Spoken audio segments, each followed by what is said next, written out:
اس میں ہر چیز کو شک کی نظر سے دیکھنا ضروری ہوتا ہے۔ چینی میزائل پروگرام کا چیف چان سوشین امریکہ میں سیاسی پناہ کی التجا کرے گا تو یہ شک تو ہوگا کوئی گڑبڑ ہے۔ میں یقین کرنے کو تیار ہوں، مگر چان کو ثبوت دینا ہوگا۔ کیسا ثبوت؟ کوئی چیز خط سے بڑھ کر، کوئی اہم اور خفیہ نوعیت کی معلومات۔ یعنی تم اسے جاسوسی پر اکسا رہے ہو؟ کاؤ نے کڑے لہجے میں کہا۔ سیاسی پناہ اور کس بنیاد پر دی جاتی ہے؟ امریکی نے بے پرواہی سے کہا۔ سیاسی پناہ حاصل کرے گا تو اسے ہمیں مکمل معلومات فراہم کرنا ہوگی، تو اس کا ایک حصہ اب فراہم کرنے میں کیا قباحت ہے؟ وہ رضامند نہیں ہوگا، پارٹی سے نہ صحیح، اس کی وفاداری بہرحال چین کے ساتھ ہے۔ اور تمہارا اپنا کیا نظریہ اس سلسلے میں مسٹر کاؤ؟ یہی ہے، میں چین کا وفادار ہوں، پارٹی سے مجھے اختلاف ہے۔ تم چین سے نکلنے میں جسے مدد دے رہے ہو، یہ چین سے غداری نہیں ہے، لیکن وہ میرا دوست ہے اور پھر چین پر پارٹی قابض ہے۔ تم وہ خط لائے، تم نے خطرہ مول لیا، یا مجھ سے ملے خطرہ مول لیا۔ اب تم اگلی بار پیکنگ سے آؤ تو اسے کچھ دستاویز لے کر آنا۔ اس سے کہنا غیر ضرور خطرہ مول نہ لے، میں وصولی کا کوئی بندوبست کر لوں گا، اب تم مجھ سے نہیں مل سکو گے۔ کاؤ نے بے یقینی سے کہا، یہ ممکن ہے، مجھے ثبوت چاہیے، امریکی نے کہا، اور اس کی کوئی اور صورت نہیں۔ تم اس بات کو دیکھو، میری تجویز اس تک پہنچا دو۔ کاؤلنگ بغیر کچھ کہے پلٹا اور واپس چل دیا۔ کار کے قریب پہنچ کر رکا اور امریکی سے مخاطب ہوا۔ میں تمہارا پیغام اس تک پہنچا دوں گا اور جواب بھی لے آؤں گا، لیکن میں جوابی پیغام صرف تمہیں دوں گا، کسی اور کے ذریعے رابطہ مجھے قبول نہیں۔ یہ کہہ کر کاؤ پلٹا اور واپس چل دیا۔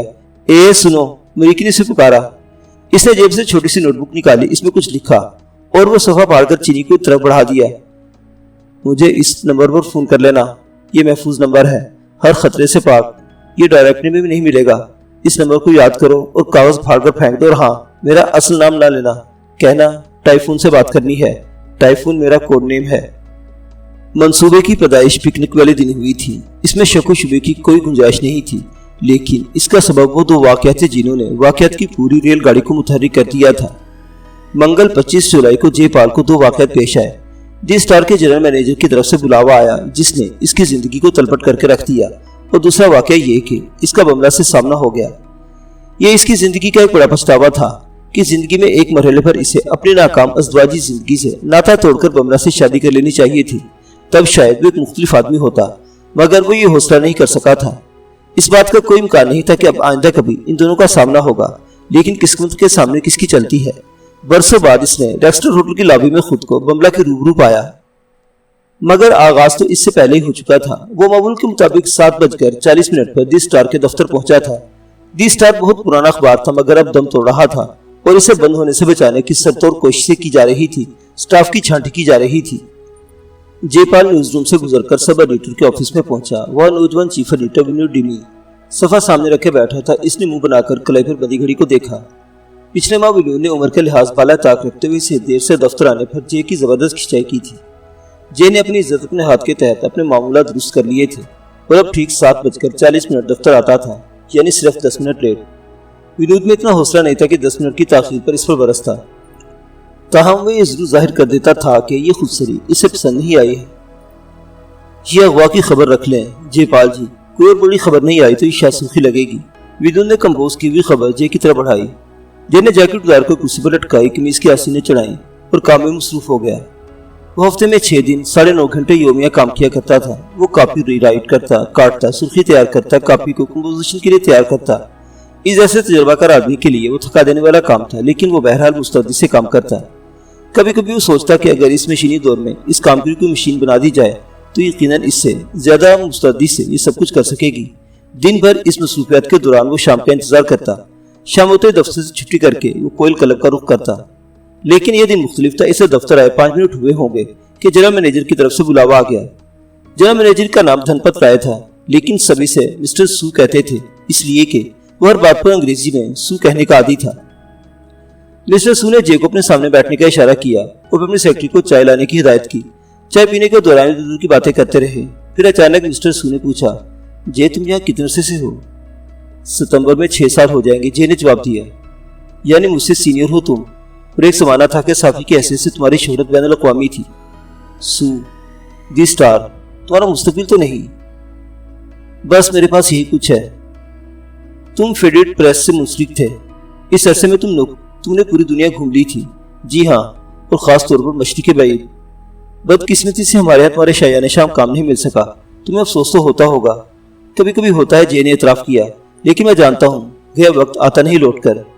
کوئی اور ملازمت نظر میں ہے تمہاری؟ مسٹر سو نے پوچھا۔ میں یہ نہیں کہوں گا کہ میں نے ادھر ادھر نظر دوڑائی، جے نے صاف گوئی سے کہا، لیکن مجھے اب اپنے لیے کوئی جگہ نظر نہیں آئی۔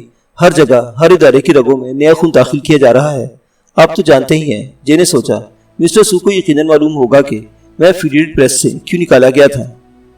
میرے سامنے بھی ایک مسئلہ ہے جے، مسٹر سو نے اپنے چشمے کو ناک پر ٹھیک جماتے ہوئے کہا۔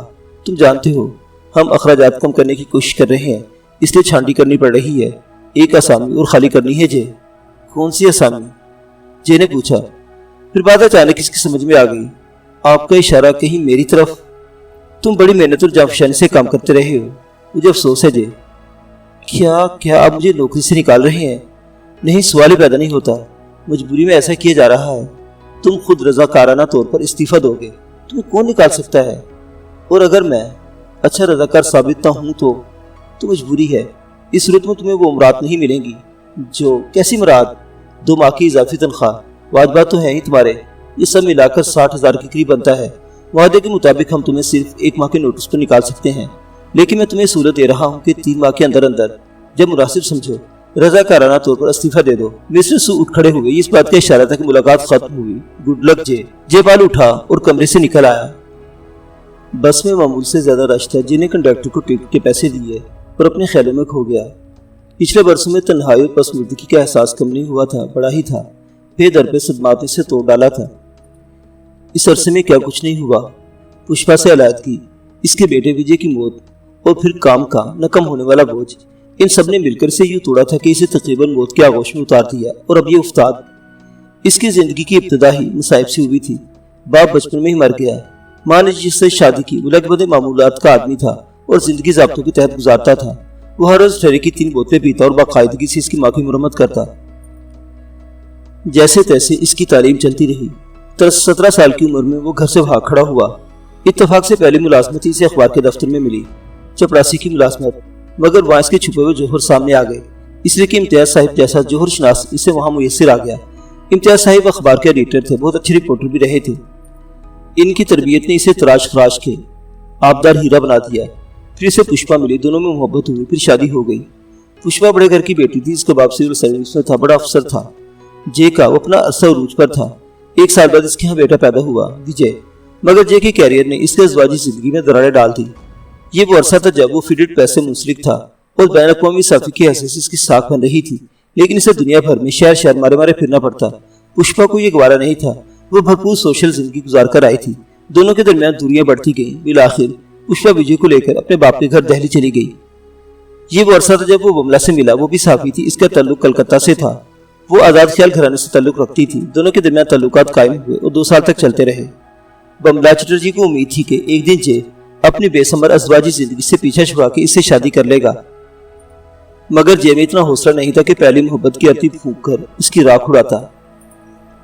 سن 71 کی پاک بھارت جنگ اور بنگلہ دیش کے قیام میں آنے کے عرصے میں اس کی رپورٹنگ نے اس کی بین الاقوامی ساکھ بنا دی، لیکن وہ قومی سطح پر بدنام ہو گیا۔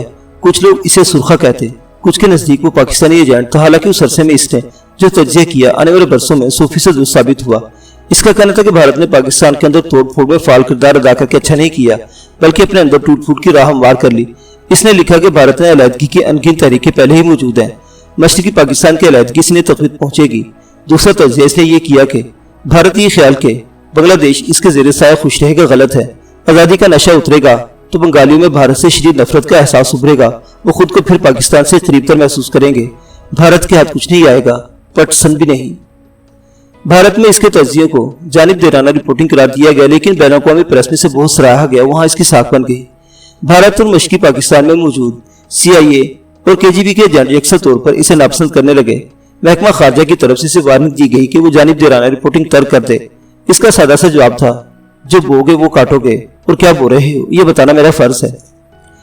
یہ وہ عرصہ تھا جب وہ 18 گھنٹے یومیہ کام کر رہا تھا، شراب اور مسکن دواؤں سے اس کا کام چل رہا تھا، اس کے اعصاب جواب دے رہے تھے۔ پھر افغانستان میں روسی مداخلت نے اسے مصروف رکھا، فرصت اسے میسر ہی نہیں تھی۔ پھر دہلی سے اسے وہ ٹیلی گرام ملا جس نے اسے توڑ کر رکھ دیا۔ وہ بس سے اترا کوئل کلب کی طرف چل دیا۔ وہ صحافیوں کا پسندیدہ کلب تھا اور زیادہ مہنگا نہیں تھا۔ شام کے وقت وہاں غیر ملکی صحافیوں کو ہجوم رہتا تھا۔ وہاں مشروبات نہ صرف سستے تھے بلکہ ادار کھاتا بھی چلتا تھا۔ جے کے لیے پہلی تاریخ ہمیشہ ناخوشگوار ہوتی تھی۔ اس روز کلب کا مینیجر اس کے دستخط کی ہوئی ادار کی پرچیوں کا انبار اس کے سامنے لا رکھتا تھا۔ بہرکیف کلب کا صافیانہ ماحول اسے پسند تھا۔ کچھ یوں بھی کہ اپنے فلیٹ کی تنہائی سے خوف آتا تھا۔ وہ زیادہ سے زیادہ وقت کلب میں گزارنا چاہتا تھا۔ کوئل کلب بنیادی طور پر صحافیوں کے لیے قائم کیا گیا تھا، لیکن اس کی ممبر شپ کو صرف صحافیوں تک محدود رکھنا بھی ناممکن تھا۔ لہٰذا کاروباری افراد اور سرکاری ملازمین بھی خاصی تعداد میں کلب کے ممبر تھے۔ جے بار میں پہنچا تو اسے سعادت وہیں کھڑا نظر آیا۔ کیا حال ہے جے؟ سعادت نے چاہ کر پوچھا۔ کوئی تازہ خبر؟ کوئی گرما گرم خبر نہیں، جے نے جواب دیا۔ یہ تو تم ہمیشہ سے ہی کہتے ہو، اسکاچ منگاؤں تمہارے لیے؟ اے بے حس و حرکت، سعادت نے کاؤنٹر پر ہاتھ مارتے ہوئے آواز دی۔ بے حس و حرکت کلب کے 30 سال پرانے بارمین کی الفیت تھی۔ وہ اس قدر سوچ تھا کہ واقعتاً بے حس و حرکت معلوم ہوتا تھا۔ دوسرا بارمین نہ ہوتا تو کلب کا نظام میں عمل معطل ہو گیا ہوتا، اس لیے کلب کے ممبر اسے بے حس و حرکت کے نام سے پکارتے تھے۔ اے بے حس و حرکت، جے صاحب کو اسکاچ سوڈا لاؤ اور میرے لیے مینگو سکواش، سعادت نے آواز لگائی۔ وہ کشمیری مسلمان تھا اور شراب کو ہاتھ نہیں لگاتا تھا، لیکن دوسروں کو پلانے میں اسے کوئی آر نہیں تھا۔ پنجاب میں سرمایہ کاری کے ایک سکینڈل میں ملوث رہا تھا جہاں بہت سے لوگوں کی رقمیں ڈوب گئی تھی، مگر وہ جوڑ توڑ والا آدمی تھا۔ کہا جاتا تھا کہ پنجاب کے وزیر اعلیٰ سے اس کے ذاتی تعلقات تھے، جس کی وجہ سے وہ بچ نکلا تھا۔ اب بمبئی میں اس کا فرنیچر کا کاروبار تھا جو خاصا کامیاب تھا۔ اس کے پاس ایک کشمیری نقاش بھی تھا جو اخروٹ کے فرنیچر پر نقاشی کا کام بڑا نفیس کرتا تھا۔ سعادت حسین میں بڑے تضادات تھے۔ ایک طرف وہ بڑبولا تھا تو دوسری طرف منسکل المزاج، ایک طرف وہ خوش مزاج تھا تو دوسری طرف ذرا سی بات پر پریشان ہو جانے والا۔ ایک لحاظ سے کہا جا سکتا تھا کہ جے اور سعادت دوست ہیں، اس لیے کہ کلب میں جے واحد شخص تھا جس کا سعادت سے کبھی جھگڑا نہیں ہوا تھا، ورنہ کسی کا سعادت سے ذرا سا اختلاف ہوتا اور ذرا دیر بعد سعادت اس سے جھگڑتا نظر آتا، مگر جے نے اس سے کبھی اختلاف کیا ہی نہیں تھا۔ کوئی 15 منٹ میں بے حس و حرکت ان کے لیے مشروبات لے آیا۔ سعادت نے ادار کی پرچی پر دستخط کر دیے، پھر سے جے کی کونی کے نیچے دبے رجسٹر کا تازہ شمارہ کھولا اور یہ اغوا کی خبر وہ بولا۔ اور اس کے پس پردہ حقیقت کیا ہے؟ اغوا؟ جے نے غائب دماغی سے دہرایا۔ ہاں، وہی کشمیر والا قصہ۔ سعادت نے کہا، میں دعوت سے کہتا ہوں کہ اگر کشمیر کا وزیر اعلیٰ شیخ اس میں ملوث ہے تو یہ ڈرامہ ہے۔ جے کو کچھ یاد نہیں تھا، وہ خبریں لگا کر بھول جانے کا عادی ہو گیا تھا۔ اس نے ذہن پر زور دیا اور تو اسے یاد آ گیا۔ کشمیری حریت پسندوں نے ایک ہندو سرمایہ دار کو اغوا کر لیا تھا۔ انہوں نے نہ صرف بھاری تاوان طلب کیا تھا بلکہ لبریشن فرنٹ کے چند حریت پسندوں کی رہائی کا مطالبہ بھی کیا تھا جو جیلوں میں تھے۔ تم شیخ کی بات کر رہے؟ جے نے کہنا چاہا۔ خبر میں اس کا تذکرہ نہیں، لیکن کشمیر میں بہت کچھ اس کے اشارے پر ہوتا ہے اور کشمیر لبریشن فرنٹ پر تھوپ دیا جاتا ہے۔ میں شیخ سے خوب واقف ہوں۔ وہ جانتا ہے کہ اس کے اقتدار کے دن تھوڑے ہیں۔ کشمیر میں صورتحال قابو سے باہر ہونے لگی تو گورنر راج نافذ کر دیا جائے گا، لہٰذا وہ کم سے کم وقت میں زیادہ سے زیادہ کما لینا چاہتا ہے۔ اس نے بھارت کو خوش کرنے کے لیے کشمیریوں پر بڑا ظلم ڈھایا ہے۔ میرا تو وہ قریبی دوست رہا ہے۔ سب چلتا ہے، جے نے بے پرواہی سے کہا۔ سعادت حسین اپنی کہتا رہا، لیکن جے کا دھیان کہیں اور تھا۔ وہ سوچ رہا تھا کہ سعادت کو اپنے مستقبل قریب کی بے روزگاری کے بارے میں کچھ نہ بتائے۔ اس نے دفتر میں بھی یہ بات کسی کو نہیں بتائی تھی، لیکن وہ جانتا تھا کہ یہ خبر زیادہ دیر چھپی نہیں رہنے والی خبر، اور وہ بھی اخبار کے دفتر کی، اور اب اسے دوسری ملازمت کی تلاش شروع کر دینی چاہیے۔ 60,000 روپے کی رقم ایسی نہیں ہوتی کہ زیادہ دن چلے، اس نے سوچا۔ مارننگ پوسٹ کے ایڈیٹر سے بات۔ وہ بری طرح چونکا۔ سعادت اس سے کچھ پوچھ رہا تھا۔ سوری، میں سمجھا نہیں۔ وہ معذرت خواہانہ لہجے میں بڑبڑایا۔ میں کہہ رہا ہوں یہ کام ہم لوگ بھی کر سکتے ہیں، سعادت بولا۔ کون سا کام؟ ارے یہی اغوا برائے تاوان۔ کسی بھی لبریشن فرنٹ کے نام پر کسی موٹی سی مرغی کو پکڑ لو، اس کے بدلے 1 کروڑ روپے اس کی فیملی سے لے لو، حکومت سے جہاز طلب کرو اور الجزائر یا لیبیا بھاگ چلو، ہو گئے وارے نیارے۔ تم نے کتنا آسان کام بنا دیا اسے، جے نے چڑ کر کہا۔ یہ ہے ہی آسان، اور سیاسی ٹچ اسے جائز بھی بنا دیتی ہے۔ جی بابو، تھوڑی سی سیاست بیچ میں ڈال دو تو ہر حکومت مذاکرات میں مجبور ہو جاتی ہے، اور مذاکرات کی نوبت آ گئی تو سمجھ لو آدھی جنگ جیت لی تم نے۔ تمہیں اغوا میں اتنی دلچسپی کیوں ہے؟ یہ میرا خواب ہے، میری تفریح ہے۔ میں اغوا کی ایک صاف ستھری اور بے داغ واردات کرنا چاہتا ہوں۔ خواب دیکھنا تو ہر شخص کا بنیادی حق ہے۔ ارے تمہارا جام خالی ہو گیا۔ اے بے حس و حرکت، اس بار میری طرف سے ہوگا، جے نے کہا، اور پھر جلدی سے موضوع بدلا۔ تمہاری موٹر بوٹ کیسی چل رہی ہے؟ صدائے کشمیر فرسٹ کلاس۔ میں اور ناجی ویکینڈ پر صدائے کشمیر لے کر نکل جاتے ہیں، دن کسی جزیرے پر گزارتے ہیں۔ تم بھی چلو نا کسی دن۔ میرا یہ مطلب نہیں۔ اس اتوار کو کوئی مصروفیت تو نہیں؟ نہیں، لیکن بس پھر اتوار کو ہمارے ساتھ چلو، ہم تمہیں 10 بجے تمہارے فلیٹ سے لے لیں گے۔ اوکے، ٹھیک ٹھیک ہے حسین، شکریہ۔ جے نے سوچا ایک دن کی تنہائی سے تو نجات ملی۔ ذرا دیر بعد جے کلب سے نکل آیا۔ گھر تک 25 منٹ کا راستہ تھا جو پیدل ہی طے کرتا تھا۔ کچھ دور جا کر اسے احساس ہوا کہ اسے حاجت محسوس ہو رہی ہے۔ اسے سڑک پار کی اور ایکسٹرا ہوٹل کی لابی میں داخل ہو گیا۔ وہ ٹوائلٹ سے واپس آیا تو اسے بملہ نظر آئی۔ وہ ماربل کے ستون سے ٹکی کھڑی داخلی دروازے کو دیکھ رہی تھی۔ اسے دیکھ کر جے کو جو پہلا احساس ہوا وہ حیرت کا نہیں بلکہ بملہ میں تبدیلی کا تھا، اور وہ تبدیلی جسمانی ہی، اندر کی کوئی تبدیلی تھی۔ وہ اب بھی ویسی ہی دبلی پتلی اور خوبصورت تھی۔ لمبے سیاہ بال، تیکھی نکوش، گہری سی آنکھیں۔ تبدیلی اس کے چہرے کے تاثر میں تھی۔ شوخی کی جگہ سنجیدگی اور بیزاری نے لے لی تھی۔ وہ ساکت کھڑا اسے دیکھتا رہا۔ اس کی سمجھ میں نہیں آ رہا تھا کہ اس سے ملے یا نہیں۔ ایک ٹوٹا ہوا اذیت ناک تعلق دوبارہ جوڑنا اس پر فیصلے کا بوجھ نہیں پڑا۔ اسی لمحے بملہ نے سر گھما کر اس کی طرف دیکھا۔ دونوں کی نظریں ملی۔ بملہ کے چہرے پر زلزلے کا تاثر ابھرا۔ وہ اس کی طرف بڑھی۔ جے تم؟ بملہ میں بھی حیران ہوں تمہاری طرح۔ تم یہاں کیا کر رہے ہو؟ آج کل یہی ہوں میں، ٹیکسٹر میں نہیں، بمبئی میں۔ بملہ مسکرا رہی تھی۔ ہم بھی آج کل یہی ہیں۔ اچھی لگ رہی ہو۔ شکریہ۔ وہ اس کے الفاظ دہرانا چاہ رہی تھی لیکن جھوٹ بولنا اس کے لیے کچھ آسان نہیں رہا تھا۔ وہ دیکھ چکی تھی کہ وقت اسے روکتا ہوا گزرا ہے۔ 6 ماہ پہلے میرے شوہر کا تبادلہ یہاں ہوا تھا۔ وہ بولی، جے تمہیں معلوم ہے نا، میں نے اس سے شادی کر لی تھی۔ تم نے خط لکھ کر مجھے بتایا تھا۔ جے نے کہا۔ اسے یاد ہے اس نے خط کا جواب نہیں دیا تھا۔ ہاں، اس روز اس نے خوب پی تھی۔ پھر اسے لگا جیسے وہ اسے نفرت کرنے لگا ہو۔ اس کے بعد وہ جب بھی نشے میں ہوتا اسے خود پر ترس آتا تو بملہ سے نفرت محسوس ہوتی تھی۔ میری یہاں اس سے ملاقات طے ہے، بملہ نے اسے معنی نظروں سے دیکھتے ہوئے کہا۔ وہ 20 منٹ لیٹ ہو چکا ہے۔ اس نے گھڑی میں وقت دیکھا۔ اس نے مجھے بلو مون میں ڈنر کرانے کا وعدہ کیا تھا۔ اب یہ نہیں معلوم کہ اس کے دفتر سے جان چھوٹتی ہے یا نہیں۔ وہ اب بھی وہی کام کر رہا ہے۔ سرخ چین کی آنکھوں میں دھول جھونکنے کا، مشرق کو امریکی جمہوریت پڑھانے کا، جے نے تلخی سے پوچھا۔ بملہ کی آنکھوں میں خطرناک چمک سی لہرائی مگر فوراً ہی بجھ گئی۔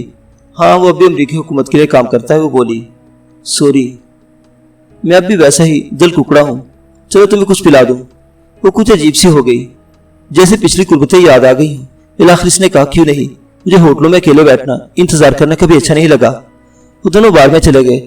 کاؤنٹر پر بیٹھنے کے بعد جے نے بملہ کے مشورے سے آرڈر دیا اور خود کو یاد دلایا کہ یہ کوئی کلب نہیں، ریکسٹر ہوٹل ہے۔ یہاں تو ایک جام بھی کھال اتر جائے گی۔ شادی کے بعد پہلے 2 سال میں ہم واشنگٹن میں رہے۔ بملہ بتا رہی تھی، مجھے اس عرصے سے نفرت ہے۔ پھر 2 سال تل ابیب میں گزرے، پھر بنکاک میں رہے۔ وہ عرصہ کچھ بہتر تھا اور اب یہاں 6 ماہ ہو گئے ہیں۔ یہ بہرحال میرا وطن ہے۔ یہاں کیسی گزر رہی ہے؟ بہت خراب۔ یہاں وہ مصروف بہت ہے۔ رہتی کہاں ہو؟ پونا والے صاحب ایک اپارٹ کمپلیکس ہے جو امریکہ کے اسٹیٹ ڈپارٹمنٹ کے قبضے میں ہے، کواری ہلز، وہاں رہتی ہوں۔ دوسرے سٹاف کی بیویاں ساتھ ہیں، وقت گزارنا پڑتا ہے، مجبوری ہے۔ بس وہ جگہ محفوظ کہلاتی ہے ہمارے شوہروں کے لیے، یعنی وہاں پہرا ہوتا ہے زبردست۔ بس یہ سمجھ لو کہ وہ ایک کھلی جیل ہے۔ ڈیوڈ کو بہت زیادہ اہمیت دی جاتی ہے، لیکن تم تو قیدی نہیں۔ شاپنگ کے لیے نکلتی ہوگی، بچوں کو اسکول چھوڑنے جاتی ہوگی۔ وہ ہچکچایا، بچے ہیں تمہارے؟ نہیں، ڈیوڈ کو بچوں سے کوئی دلچسپی نہیں۔ وہ کہتا ہے اتنی مصروفیت میں وہ بچوں کے لیے وقت نہیں نکال سکتا، اور یہ سچ ہے۔ ان دنوں تمہارے مسٹر کیلی کی اہمیت بہت بڑھ گئی ہے۔ جے بڑبڑایا، مجھے کچھ معلوم نہیں، معلوم ہونا بھی نہیں چاہیے۔ وہ پھر سنجیدہ نظر آنے لگی۔ مجھے اپنے بارے میں بتاؤ جے، کہ تم فیڈڈ پریس کی طرف سے یہاں آئے ہو؟ نہیں، میں تو ان دنوں مقامی اخبار اسٹار کے لیے کام کر رہا ہوں۔ وہ کہتے کہتے رک گئی۔ جے مسکرائے، کہہ دو نا، وہ ایک معمولی سا اخبار ہے جو کسی بھی وقت بند ہو سکتا ہے، اور میں بھی وہاں بس 2-1 ماہ کا مہمان ہوں، اور اس کے بعد ہو رہے گا کچھ نہ کچھ۔ گھبرائیں کیا؟ جے نے مسکراتے ہوئے کہا، مجھے نکالا جا رہا ہے، اور سب ایڈیٹر کی جاب ایسی بھی نہیں کہ میں اس کی خاطر جنگ لڑوں۔ یہ تو خوفناک بات ہے جے، تم تو بڑے صافی ہو۔ بملہ کے لہجے میں خلوص تھا۔ تمہیں تو کہیں اور ہونا چاہیے تھا۔ بملہ، اب میری عمر 40 سال ہے۔ اس عمر تک آدمی کوئی مقام حاصل نہ کر سکے تو پھر کبھی نہیں کرتا۔ لیکن تمہاری فیڈڈ پریس والی جاب تو بہت اچھی تھی، وہ کیوں چھوڑ دی تم نے؟ تو تمہیں کچھ بھی نہیں معلوم؟ نہیں جی، مجھے تو شوق لگا ہے۔ میں ان کے ساتھ تھا تو بڑا صافی تھا، ساری دنیا گھومی میں نے، لیکن کام کا بوجھ بہت زیادہ تھا۔ مجھے شوق تھا، لگن تھی، کام سے نہیں گھبراتا تھا، لیکن ہر گزرتا برس اس پر دباؤ میں اضافہ کرتا جاتا۔ پھر مجھے پشپا کا ٹیلی گرام ملا۔ اس نے عدالت سے علیحدگی حاصل کر لی تھی اور بیٹے کو پالنے کا اختیار بھی۔ میں تنہا تھا، مگر اس علیحدگی نے تنہائی کا احساس بڑھا دیا۔ پھر پشپا کا دوسرا ٹیلی گرام ملا، میرا بیٹا مر گیا تھا، اسے کسی کار نے کچل دیا تھا۔ ڈرائیور نے رکنے کی زحمت بھی نہیں کی۔ یہ واقعہ اس کے اسکول کے سامنے پیش آیا۔ وہ ٹیلی گرام 3 دن میں مجھ تک پہنچا تھا۔ میں اپنے بیٹے کی کریا کرم تک میں شریک نہیں ہو سکا۔ ہے بھگوان! بملا کے لہجے میں اذیت تھی۔ اس نے آنکھیں موڑ لی۔ آئی ایم سوری جے۔ میرا بیٹا 9 سال کا تھا اور وہ خبیث کبھی پکڑا نہیں گیا جو اس کی موت کا ذمہ دار تھا۔ اس کا پتہ چل جاتا تو میں خود جا کر اسے اپنے ہاتھ سے جے کہتے کہتے رک گیا۔ اپنے لہجے کی وحشت خود اس کی برداشت سے باہر تھی۔ بس اس واقعے نے مجھے تباہ کر دیا۔ میرے ہوش و حواس شاید میرا ساتھ چھوڑ گئے۔ میں نے شراب سے ناتا جوڑ لیا۔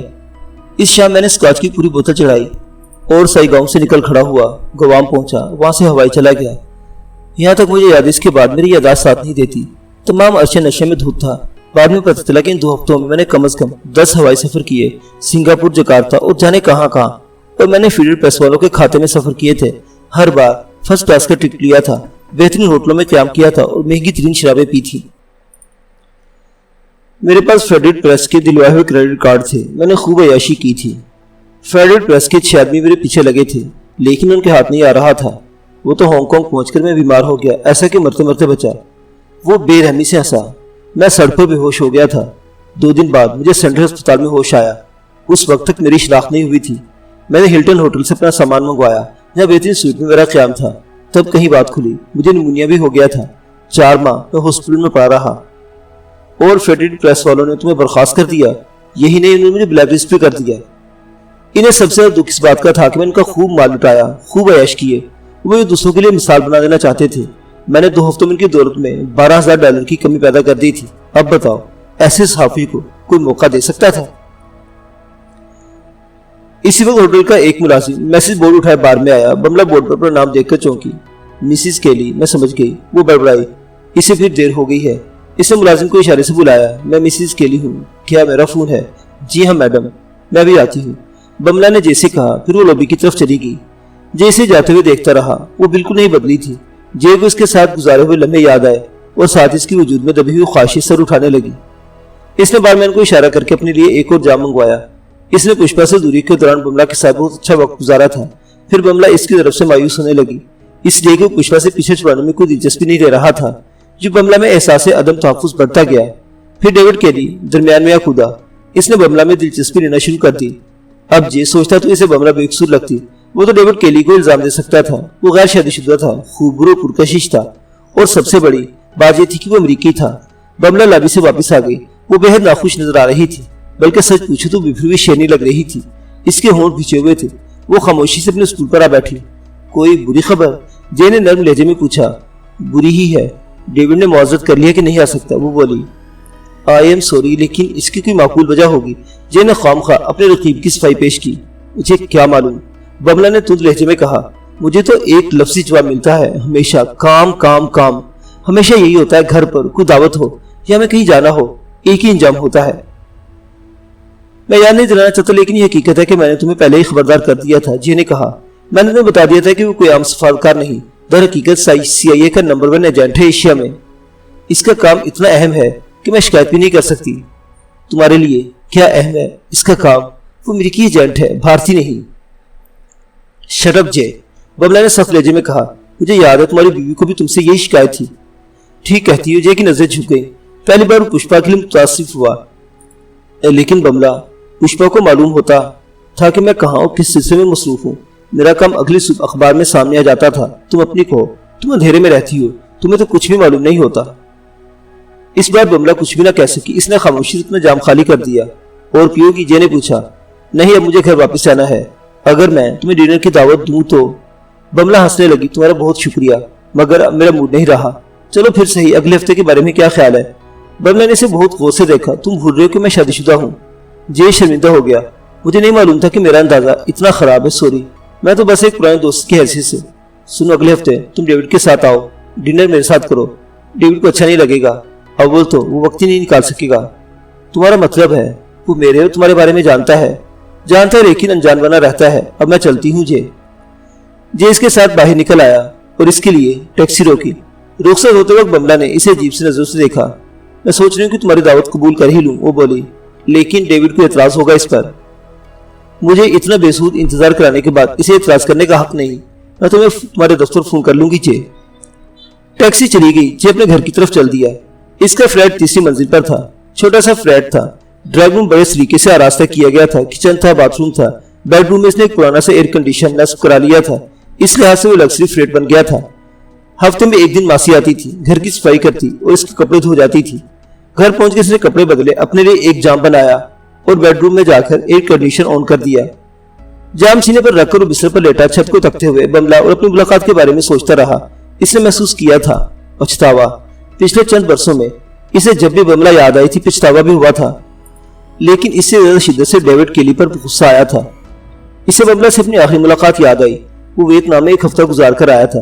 جب بملہ نے اسے بتایا کہ اس دوران وہ ایک امریکی سفارتکار سے ملتی رہی ہے اور سب سے بڑی بات یہ کہ سفارتکار اس سے شادی کرنا چاہتا ہے۔ تم جانتے ہو کہ میں بھی تم سے شادی کرنا چاہتا ہوں۔ جے نے بے حد سرد لہجے میں سے یاد دلایا تھا۔ چاہتے ہوگے لیکن تم نے اب تک اس سلسلے میں کچھ بھی نہیں کیا۔ دیکھو مجھے وجے کی طرف سے فکر ہے اور میری کوئی فکر نہیں، کوئی اہمیت نہیں میری تمہاری نظر میں۔ جے میں اس سے شادی کا وعدہ کر چکی ہوں۔ اچھا مجھے اس کا نام بتاؤ۔ ڈیوڈ کیلی۔ کیلی وہ کمینہ، اسے گالے دینے سے تمہیں کچھ حاصل نہیں ہوگا۔ میں اس سے پہلے بھی گالے دیتا رہا ہوں۔ جے نے زہریلے انداز میں ہنستے ہوئے کہا تمہیں ایک بات بتاؤں، وہ ہرگز کوئی سفارتکار نہیں، وہ CIA کا ایجنٹ ہے جو سفارتکاری کے آدمی جاسوسی کرتا ہے، اور یہ بھی طے ہے کہ وہ بہت آگے جائے گا، مگر یقین کرو وہ شادی شدہ ہے، اپنے کام سے شادی کر چکا ہے وہ۔ لیکن بملہ نے اس کی ایک نہیں سنی تھی اور وہ اسے تھپڑ مار کر اس کے فلیٹ سے نکل آیا تھا۔ تب سے اس کی ملاقات بملہ سے آ چکی تھی۔ اب وہ سوچ رہا تھا کہ وہ بملہ سے کبھی خفا نہیں ہوا تھا۔ وہ جو تشدد ہوا تھا ڈیوڈ کیلی کے خلاف ہوا تھا، یہ الگ بات تھی کہ نشانہ بملہ بنی تھی۔ اس نے در حقیقت وہ تھپڑ ڈیوڈ کیلی کو مارا تھا جس نے بملہ کو اس سے چھین لیا تھا۔ اسے ڈیوڈ کیلی سے اپنی ملاقات یاد آئی۔ وہ ملاقات بنگلہ دیش میں ہوئی تھی۔ بھارتی فوج کے کرنل کے ساتھ ڈیوڈ کیلی کھڑا تھا۔ ڈیوڈ نے وہ اخبار لہراتے ہوئے جس میں اس کا ایک تجزیہ چھپا تھا اس سے پوچھا تھا مسٹر جے یہ آرٹیکل تم نے لکھا ہے؟